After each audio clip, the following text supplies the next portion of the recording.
Shalom, this week's Sedra is Miketz, and it's Hanukkah. Usually reserved for the business world, delegation is not a term commonly used in the classroom. The ability to delegate is more than a willingness to let go. It is a reflection of a talent to organize and manage. In a classroom, these are essential skills. The ability for a teacher to delegate tasks to their students enables them to reach higher than they themselves even imagined.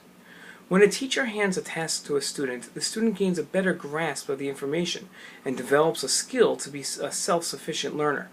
Delegation and the factors that inhibit delegating are discussed in this week's Sedra, and a topic that this Dvar Torah will examine. By highlighting the causes of the reluctance to delegate, this Dvar Torah aims to encourage the reader to overcome their hesitation and to delegate often. Our Sedra discusses the famine that Yosef predicted hitting Egypt in full force.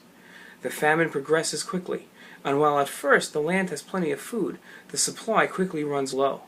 Yosef had been strategic, and during the 7 years of blessed supply before the famine, Yosef had stockpiled food in Paro's storehouses. In our Sedra and Torah portion this week, God described the situation, and the 7 years of famine began, as Yosef had said, and there was famine in all the lands, but throughout the land of Egypt there was bread. When the entire land of Egypt hungered, the people cried out to Paro for bread.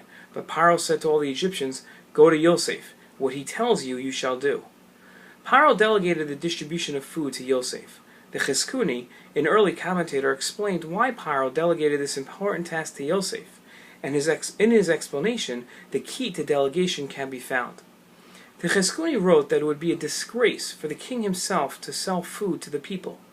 In delegating to Yosef, Paro was able to keep his honored position. In connecting honor to delegating, the Chizkuni explains all there is to know about the fear of handing over control.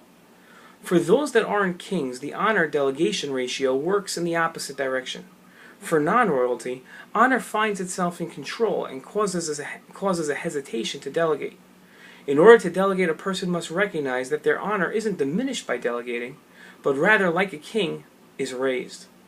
A teacher in a classroom might instinctively want to keep control of information and not delegate learning to their students. But in not frontal teaching, and in delegating instead, a teacher facilitates a greater quality and quantity of learning in their students. It's an important lesson, one for all teachers, parents, and students to learn.